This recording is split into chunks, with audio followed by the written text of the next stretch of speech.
ಬೇಸಿಗೆಗೆ ಕುಡಿಯುವಂತಹ ತಂಪಾದ ರಾಗಿ ಜ್ಯೂಸ್ ಮಾಡ್ತಾಯಿದ್ದೇನೆ. ಈ ರಾಗಿಯನ್ನು ನಾನು ರಾತ್ರಿಯೇ ನೆನೆಸಿಟ್ಟಿದ್ದೇನೆ. ಬೆಳಗ್ಗೆ ಎದ್ದ ಕೂಡಲೇ ಅದನ್ನು 2-3 ಸಲ ಸರಿಯಾಗಿ ತೊಳೆದಿದ್ದೇನೆ. ಈಗ ಇದನ್ನು ನಾನು ಮಿಕ್ಸಿ ಜಾರಿಗೆ ಹಾಕ್ತಾಯಿದ್ದೇನೆ.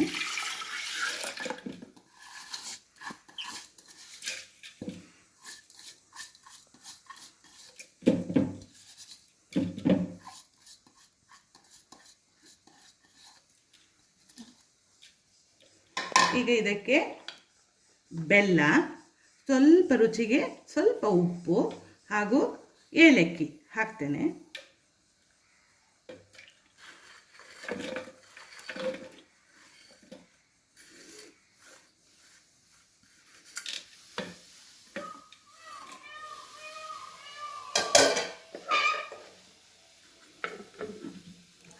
ಈಗ ಇದನ್ನು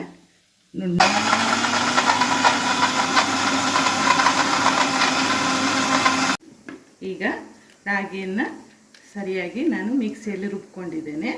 ಈಗ ಇದನ್ನು ಸೋಸ್ಕೊಳ್ಬೇಕು.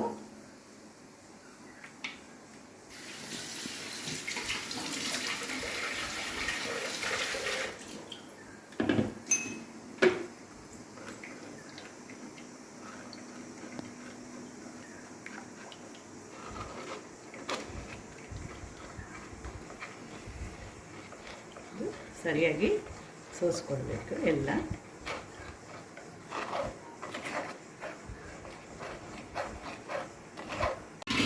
ಈಗ ಎಲ್ಲ ಸರಿ ಸೋಸ್ಕೊಂಡಿದ್ದೇನೆ.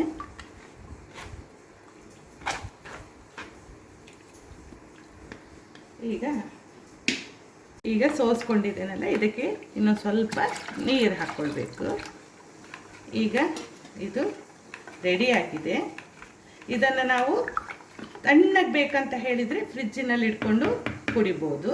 ಇದು ದೇಹಕ್ಕೆ ಆರೋಗ್ಯಕ್ಕೆ ಉತ್ತಮವಾದಂತಹ ಒಂದು ಜ್ಯೂಸ್ ಅಂತ ಹೇಳ್ಬೋದು. ಬೇಸಿಗೆಗಂತೂ ಬಹಳ ಒಳ್ಳೆಯ ಪಾನೀಯ ಅಂತ ಕೂಡ ಹೇಳ್ಬೋದು. ನೋಡಿ, ಉತ್ತಮವಾದಂಥ ಆರೋಗ್ಯಕರವಾದಂಥ ರಾಗಿ ಜ್ಯೂಸು ತಯಾರಾಗಿದೆ.